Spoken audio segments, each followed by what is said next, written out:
Christmas dinner turned into a nightmare when Dad looked me straight in the eye and said, "You're a burden. Get out." I'm Rebecca Martinez, 32, and I've been quietly paying over $2,000 in monthly bills for my parents' household while living with them to help during Mom's cancer treatment. But what Dad didn't know was that every utility, every subscription, every essential service was in my name and linked to my credit card. The next morning, I packed my bags. Then I made one phone call that changed everything. What happened next shocked even me and taught my family the true cost of taking someone for granted. 8 months ago, I thought I was doing the right thing. Mom had just been diagnosed with stage 2 breast cancer, and Dad had been unemployed for almost 2 years after his construction company went under. When they called me crying about potentially losing the house, I didn't hesitate. I packed up my downtown apartment, broke my lease, and moved back into my childhood bedroom to help them through the crisis. It started small, like these things always do. "Rebecca, honey, could you just cover the electric bill this month? Dad's unemployment check is late again." Then it was the water bill, then the mortgage payment. Before I knew it, I was covering everything: utilities, internet, cable, streaming services, even Dad's car insurance. My name went on account after account because your credit is so much better than ours, sweetheart. I told myself it was temporary. Mom needed to focus on her treatment without worrying about money. Dad was actively looking for work, or so I thought. I was making good money as a marketing coordinator for a tech startup, working remotely so I could be there for Mom's appointments and still maintain my career. The house felt warm again, like when I was a kid. I'd wake up early to make everyone breakfast, handle the bills online during my lunch breaks, and spend evenings helping Mom with her medication schedule. For a few months, it actually felt like we were a real family again. Mom would tell her friends how grateful she was to have me home. Dad seemed less stressed without the constant worry about bills. Even my older brother Kevin, who'd been living in the basement rent-free since his divorce 3 years ago, was pleasant to be around. We'd watch movies together, play board games, and I felt like I was making a real difference. Christmas morning started perfectly. I was up at 6, making my famous cinnamon rolls from scratch while the coffee percolated. Mom was having a good day. Her last round of chemo had been 3 weeks ago, and her color was finally coming back. She sat at the kitchen table in her fuzzy pink robe, directing me on where to place the presents under the tree I'd decorated alone the night before. "Rebecca, honey, you've made this Christmas so special," she said, squeezing my hand. "I don't know what we would have done without you this year." I beamed, feeling that warm glow of purpose. This was why I'd given up my independence, my own space, my dating life. This moment right here, seeing Mom smile, having the family together, knowing I'd kept us afloat during the hardest year of our lives. Dad shuffled into the kitchen around 8. Already dressed in the new flannel shirt I'd bought him. "Morning, ladies. Something smells incredible." He kissed Mom's forehead and patted my shoulder. "You've outdone yourself, Becca." Kevin emerged from the basement around 10, hair still messy, wearing the same Patriots t-shirt he'd had on for 3 days. At 35, my older brother had mastered the art of contribution avoidance. While Mom was going through chemo and I was working full-time and managing every household responsibility, Kevin's biggest concern was whether we had the right streaming service for his shows. "Hey, sis," he mumbled, grabbing a cinnamon roll without offering to help. "These are pretty good. Oh, and the internet was slow last night when I was gaming. Maybe upgrade our plan?" I bit back my response. Today was Christmas. I wouldn't let Kevin's entitlement ruin it. "I'll look into it," I said, stirring the gravy for our Christmas dinner. The morning unfolded beautifully. Mom loved the soft cashmere scarf I'd found for her. Dad seemed genuinely touched by the photo album I'd made, filled with pictures of our family from better times. Kevin was thrilled with the new gaming headset, though he didn't seem to remember that he hadn't gotten anyone else gifts. But as the day wore on, I started noticing the small comments. When our aunt called to wish us Merry Christmas, I overheard Dad in the living room. "Oh, Rebecca's doing fine. Still figuring out her life, you know how it is. Living at home at 32. He laughed, but there was an edge to it. Later, while I was basting the turkey I'd bought and was preparing entirely by myself, Kevin wandered into the kitchen. You know, Becca, most people our age have their own places by now. It's kind of weird that you moved back in with Mom and Dad. I moved back to help during Mom's treatment, I reminded him, trying to keep my voice level. Yeah, but that was 8 months ago. Mom's doing better now. Don't you think it's time to, get your own life back? I stared at him, this grown man who hadn't contributed a single dollar to household expenses in 3 years, who ate food I bought, used utilities I paid for, and had the audacity to question my living situation. Kevin, I've been covering every bill in this house while working full-time and helping with Mom's care. What exactly have you been contributing? He shrugged, grabbing another roll. I keep Mom company. That's worth something, right? That evening, our extended family arrived for dinner. Aunt Linda and Uncle Mark, cousins Sarah and Jake with their kids. The dining room I'd decorated with care was filled with laughter and conversation. I'd spent 3 days preparing this meal. Herb-roasted turkey, homemade stuffing, garlic mashed potatoes, green bean casserole, cranberry sauce from scratch, and 3 different pies for dessert. Rebecca, this is absolutely incredible, Aunt Linda said, taking a bite of the turkey. You've really outdone yourself. This is restaurant quality. She's always been talented in the kitchen, Mom said proudly. We're so lucky to have her home. Uncle Mark raised his glass. Here's to Rebecca for making this Christmas so special.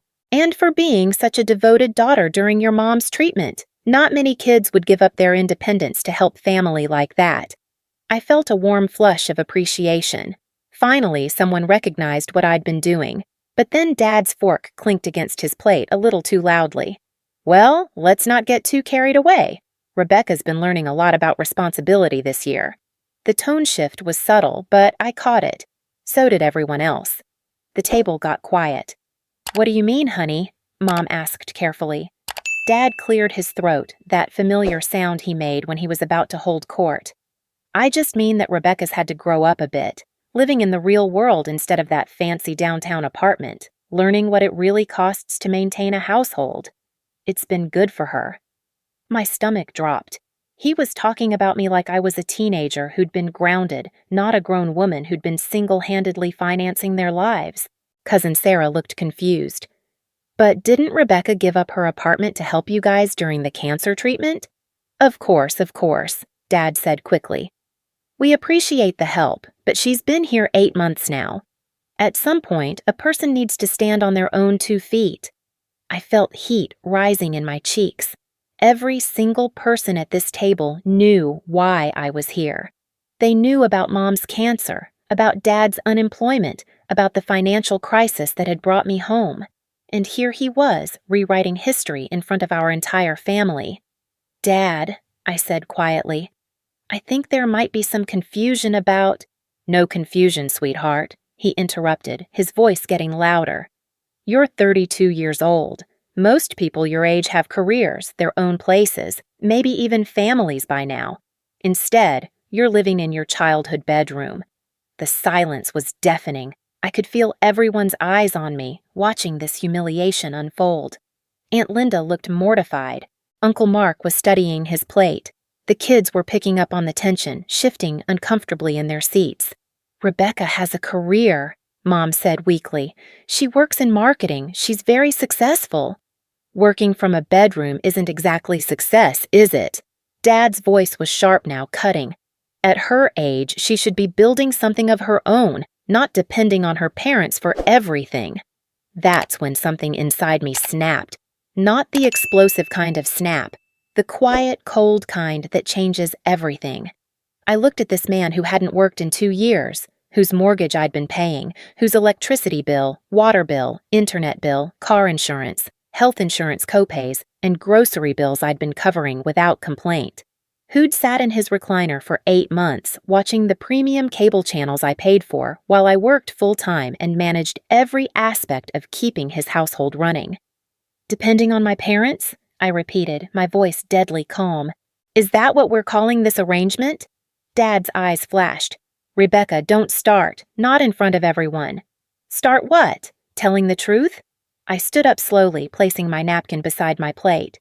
Should I tell everyone exactly who's been depending on whom for the past 8 months? Rebecca, please, Mom whispered. but I was past caring about keeping family secrets. You want to talk about standing on your own 2 feet in front of our family? I continued, my voice getting stronger. Let's talk about it. Let's talk about who pays the mortgage on this house, who covers the utilities, the internet bill that Kevin uses for gaming 12 hours a day, the premium cable package so you can watch sports. Let's talk about whose name is on every single account that keeps this household running. Dad's face was turning red. You don't know what you're talking about. I don't? I pulled out my phone, opening my banking app. Should I read the transactions from this month? December 3rd, mortgage payment, $1,847. December 5th, electric bill, $203. December 8th, water and sewer, $89. December 12th, internet and cable, $156. December 15th, car insurance for your Ford F-150, $127. Should I continue? The table was silent. Even the kids had stopped fidgeting. Uncle Mark cleared his throat. Tom, I think there's been a misunderstanding. No misunderstanding. Dad cut him off, his pride wounded and his anger rising. This is exactly what I'm talking about. Rebecca thinks that because she pays some bills, she can throw it in our faces. That's not how family works. Some bills? I almost laughed. Dad, I pay every bill. Every single one. The only money that comes into this house is my income and Mom's small disability check, which barely covers her medications. You chose to help, Dad shot back. Nobody forced you. You're right. I chose to help my family during a crisis.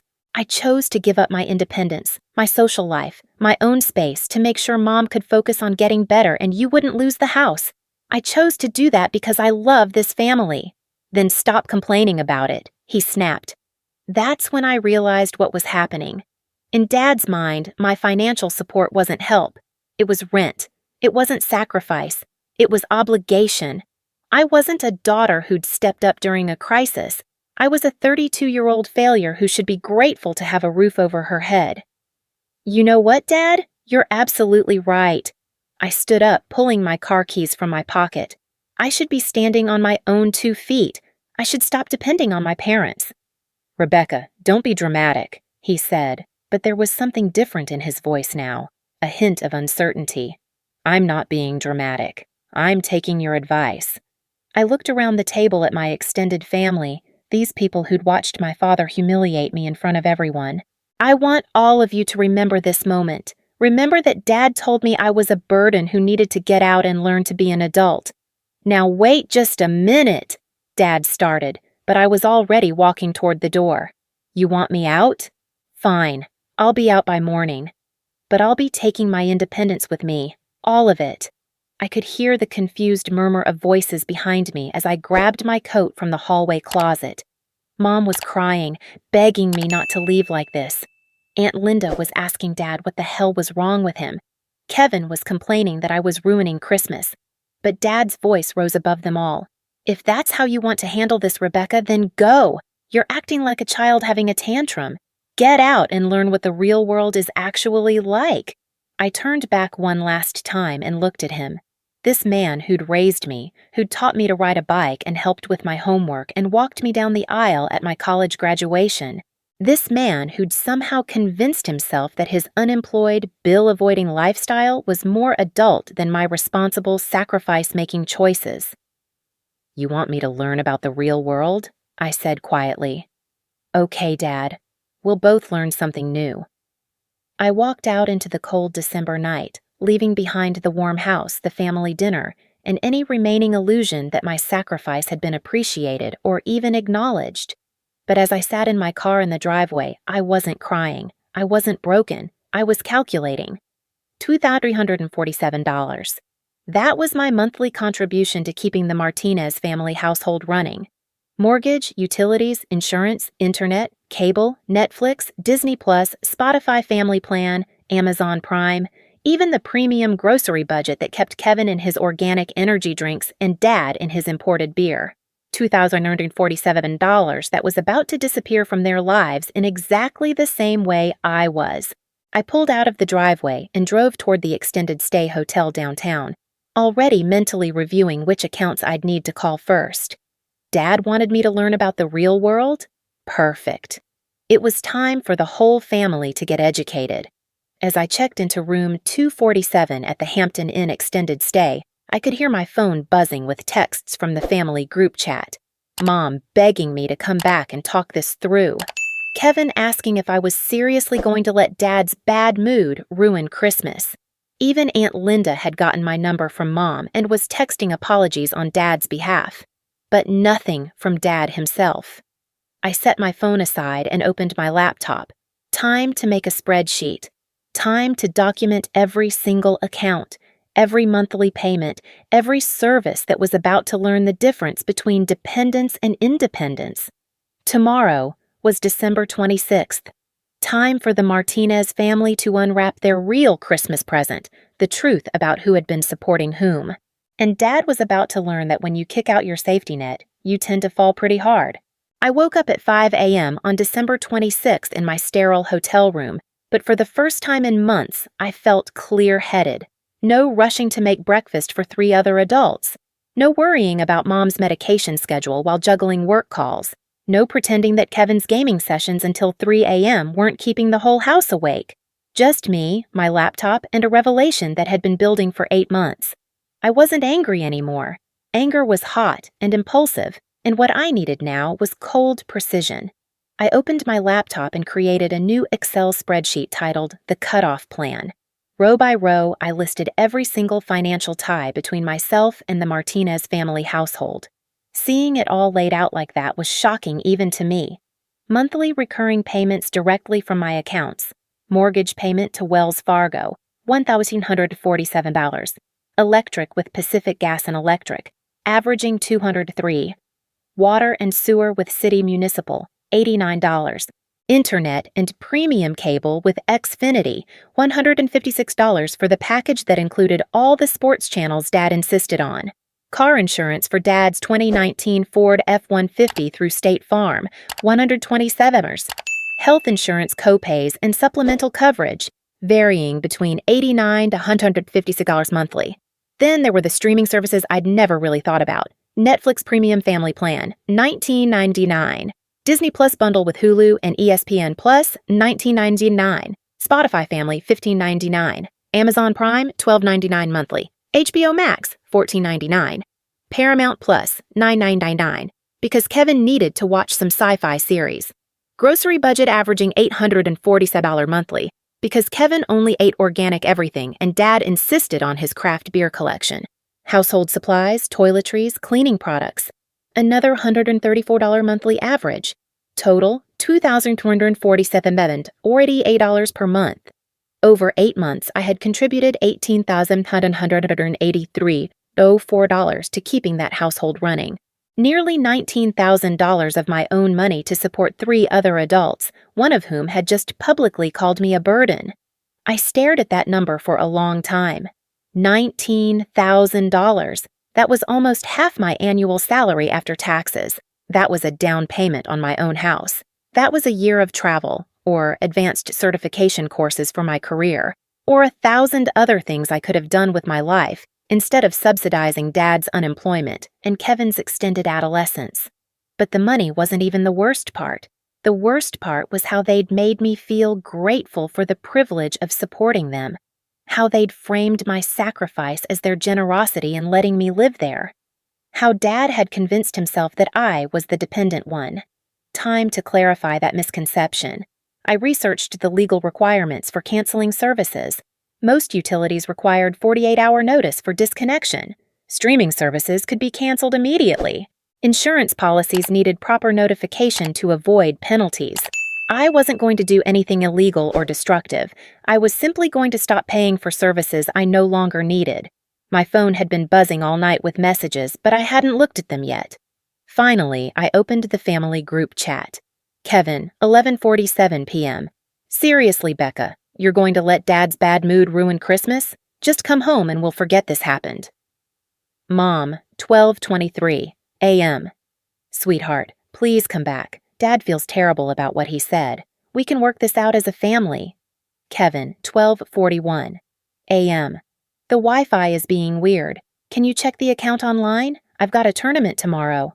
Mom, 1:15 a.m. Rebecca, I'm really worried. Please just text me back so I know you're safe. Kevin, 2:33 a.m. Never mind about the Wi-Fi, it's working now, but seriously, don't be dramatic. Dad was stressed, you know how he gets. I noticed what wasn't there. No message from Dad.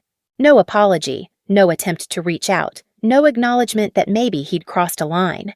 According to the family group chat, I was being dramatic about my bad mood. That settled it. I sent one message to the group chat. I'm safe. I'm at a hotel. As requested, I'm learning to stand on my own 2 feet. This will be a learning experience for everyone. Then I started making calls. First up, streaming services. Netflix was easy, canceled in 3 minutes online. Disney Plus bundle, gone. Spotify family plan, terminated. HBO Max, Paramount Plus, Amazon Prime, all canceled by 7 a.m. I kept detailed notes of each cancellation, including confirmation numbers. By the time I finished my hotel coffee, the Martinez family had lost access to every streaming service they'd been using. Kevin's sci-fi series would have to wait. Dad's sports streaming was over. Mom's cooking shows were gone. I spent the morning at a nearby Starbucks, working my regular job remotely while methodically dismantling the financial structure that had been supporting 3 other adults. Around 10 a.m., I called Xfinity to downgrade the cable package from premium to basic local channels only and to reduce the internet speed to the lowest available tier. "Ma'am, are you sure about this downgrade?" the customer service representative asked. "You'll lose all premium channels and your internet speed will be significantly slower." "I'm absolutely sure," I said. "The current users are learning to live within more reasonable means."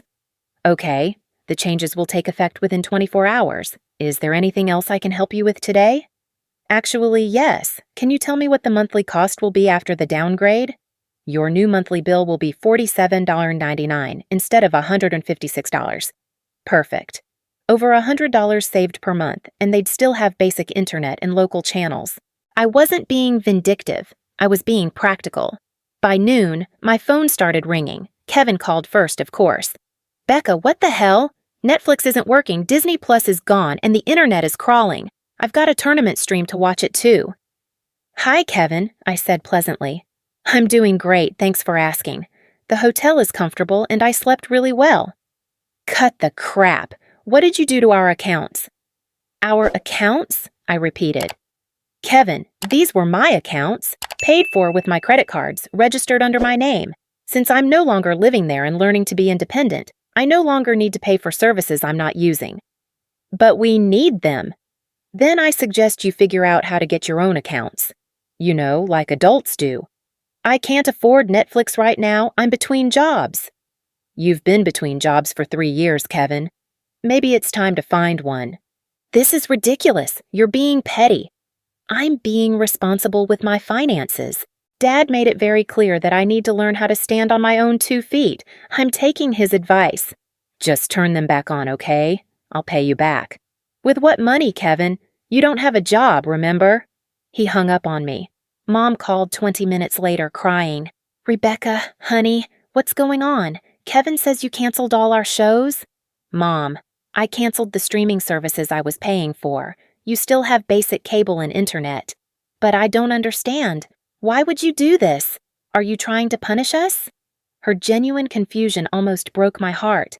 Mom really didn't understand the financial dynamics of the household.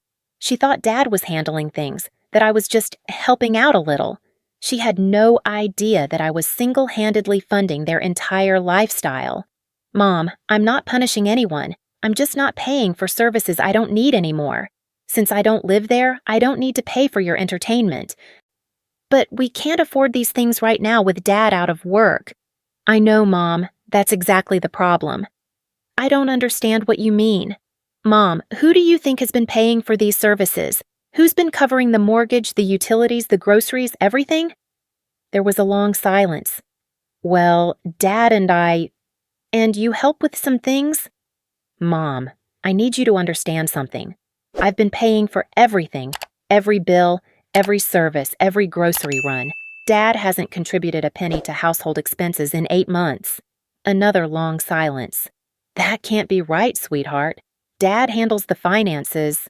"What finances, Mom? What money is Dad handling? I could hear her breathing, thinking, his unemployment, and my disability. Mom, Dad's unemployment ran out 6 months ago. Your disability check is $743 a month, and it barely covers your medications. There are no other finances. It's been my income keeping the house running. The silence stretched so long I thought she'd hung up. Then I heard her whisper, "Oh my God, Rebecca, I didn't know. I thought Dad said..." "What did Dad tell you?" "He said you were just helping with a few bills while you lived there, like rent. He made it sound like we were doing you a favor, letting you stay to save money." My heart broke a little for her. Mom hadn't been part of the manipulation. She'd been manipulated too. "Mom, I love you and I wanted to help during your treatment. But I gave up my apartment, my independence, my social life, and over $18,000 to keep this family afloat.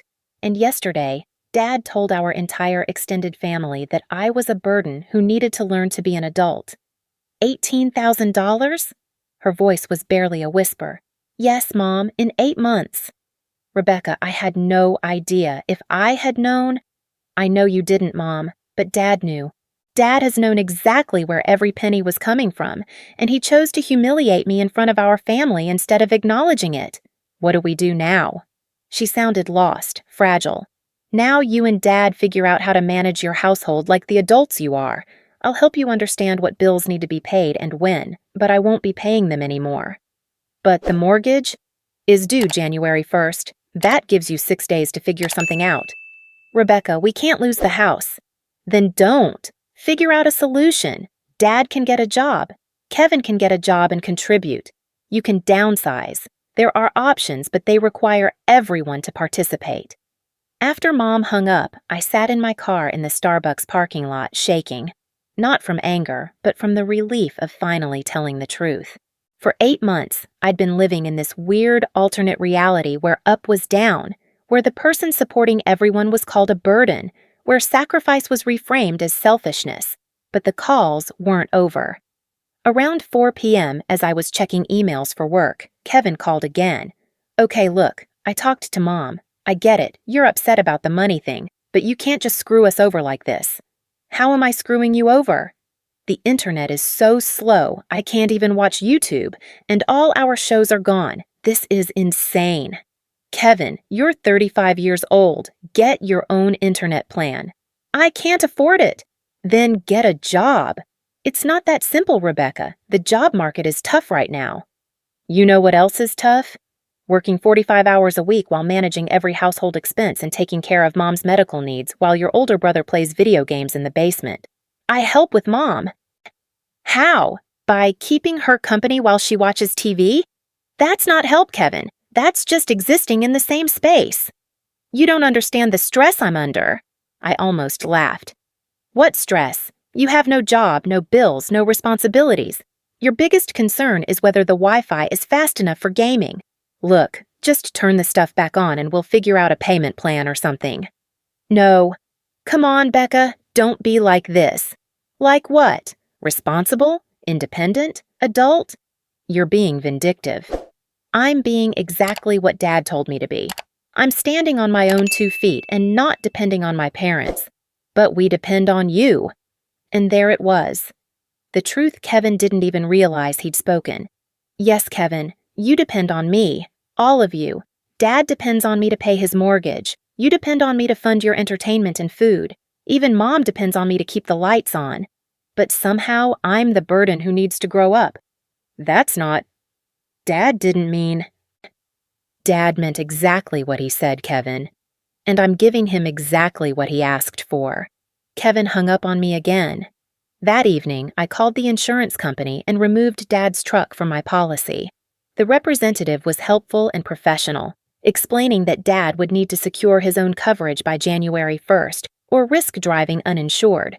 Then, I called Pacific Gas and Electric and gave them 48 hours notice that I would no longer be responsible for the account. They offered to transfer the account to another name if someone else in the household wanted to take responsibility. "Will the current residents have enough time to make arrangements?" the representative asked. They'll have 48 hours notice, which is more than I got when I was told to leave, I said. I understand, ma'am. The final bill will be sent to your address on file. Actually, I'll need that sent to my new address. I gave them the hotel information. By December 28th, the reality was starting to sink in at the Martinez family household. Dad finally called. Rebecca. His voice was stiff, formal. I think we need to talk. Okay, I'm listening. This tantrum has gone far enough. You've made your point. Now turn the services back on and come home so we can discuss this like adults. I was quiet for a moment, processing the fact that he'd called my systematic withdrawal of financial support a tantrum, and was still positioning himself as the adult in this conversation. Dad, I'm not having a tantrum. I'm doing exactly what you told me to do on Christmas Day. I'm standing on my own 2 feet and not depending on my parents. Don't be smart with me, Rebecca. You know what I meant. Actually, I don't. Please explain what you meant when you told me I was a burden who needed to get out and learn to be an adult. Silence. Dad? Look, I may have gotten a little heated. It was a stressful day. But you can't just abandon your family over one argument. Abandon my family? Dad, you kicked me out, in front of everyone. You told me to get out. I didn't mean permanently. What did you mean then? I meant, I don't know, maybe go to your room or something, cool off. Go to my room? Dad, I'm 32 years old. Then act like it. Come home and we'll work this out. I am acting like it. I'm managing my own finances, paying for my own housing, and taking care of my own responsibilities. Isn't that what adults do? You know that's not what I'm talking about. Then what are you talking about? Another long silence. Then, in a smaller voice, we need you to turn the utilities back on, Rebecca. And the internet. Kevin can't job hunt without internet. Kevin can use the library, or Starbucks, or any of the dozens of places with free Wi-Fi. That's not practical for daily use. Then Kevin can get his own internet plan. He doesn't have money for that.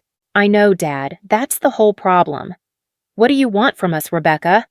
I want you to take responsibility for your own household. I want Kevin to get a job and contribute. I want you to acknowledge that I've been supporting this family for 8 months, not the other way around. Fine. You've been helping more than I realized. Are you happy? Now turn the services back on. Helping more than you realized? I repeated. Dad, I've been paying for everything. Not helping, paying for everything. Okay, fine. You've been paying for everything. Now what? Now you figure out how to pay for your own life. How am I supposed to do that without a job? The same way millions of other people do it, Dad. You find one. It's not that easy at my age. It's not easy at any age, but it's necessary. So you're just going to let us lose the house? That question hung in the air between us. This was the moment where I could cave, where I could rush back and rescue them from the consequences of their own choices. This was the moment where the old Rebecca would have said, "Of course not, I'll figure something out." But the old Rebecca had been called a burden and told to get out in front of her entire extended family. Dad, I'm not letting you do anything. You're adults. You get to make your own choices about how to handle your responsibilities. But you could help. I did help for 8 months. And yesterday you made it very clear that my help wasn't appreciated. You made it clear that I was a burden who needed to learn about independence. I was angry. I said things I didn't mean.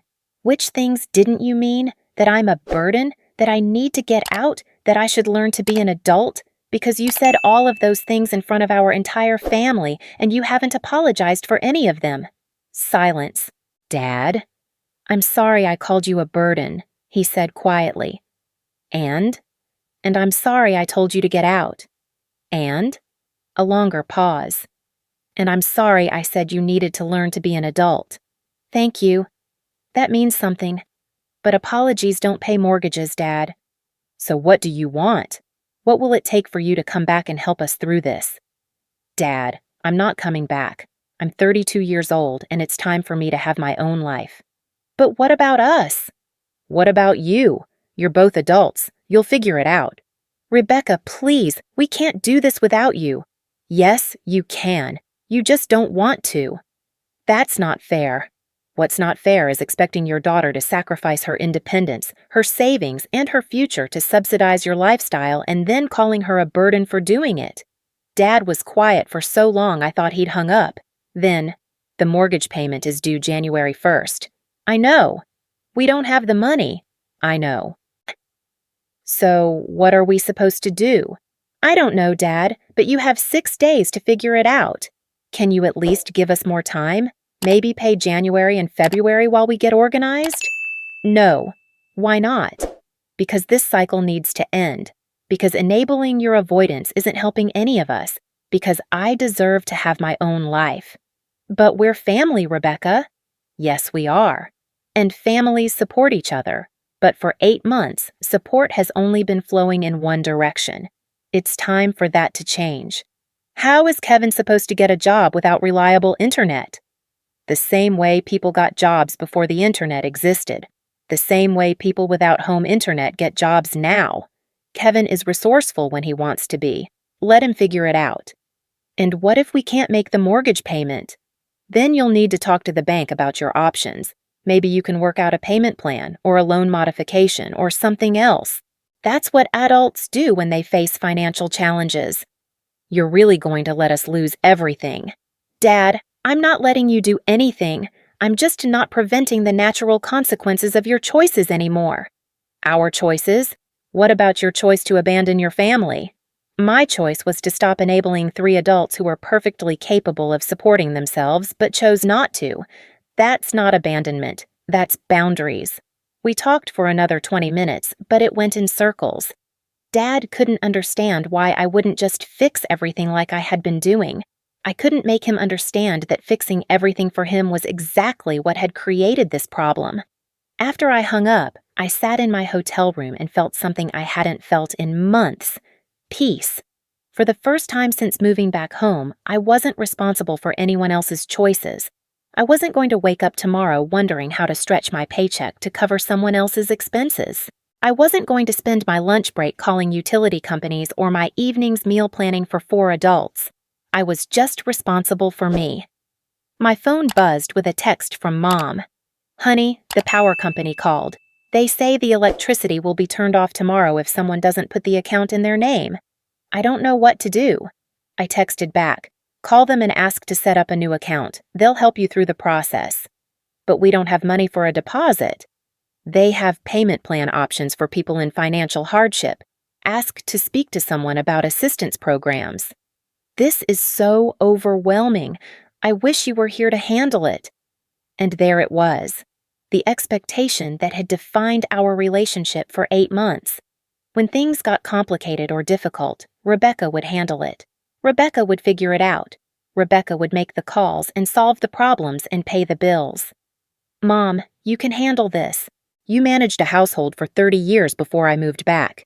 You're capable of making phone calls and setting up accounts. But I'm not good with these things. You're better than you think, and this is a good chance to practice. What if I mess it up? Then you'll learn from the mistake and do better next time. That's how everyone learns. I'm scared, Rebecca. I know, Mom. Change is scary, but you're stronger than you realize. I meant every word of that. Mom was strong. She'd survived cancer treatment while managing the emotional turmoil of a dysfunctional family dynamic. She'd raised 2 kids while married to a man who avoided responsibility. She could absolutely handle a phone call to the electric company, but she'd gotten so used to me handling everything that she'd forgotten her own capabilities. The next few days brought a steady stream of calls and texts as reality set in at the Martinez household. Kevin discovered that job hunting actually required effort when you couldn't just browse Indeed from your gaming chair with premium internet speed. Dad started making calls about employment for the first time in months when he realized the mortgage payment wasn't going to magically appear. Mom slowly began taking control of the household finances, learning which bills were due when and how much money was actually coming in versus going out. It was painful for her, but also empowering. And me? I started looking at apartments. On December 31st, New Year's Eve, I put a deposit down on a beautiful 1-bedroom apartment downtown, just 10 minutes from my office. It had huge windows, a modern kitchen, and enough space for me to finally buy the piano I'd always wanted but never had room for. As I signed the lease, my phone buzzed with a text from Dad. We worked out a payment plan with the bank. Kevin got a job at Best Buy. He starts tomorrow. Mom figured out how to set up the utility accounts. We're managing.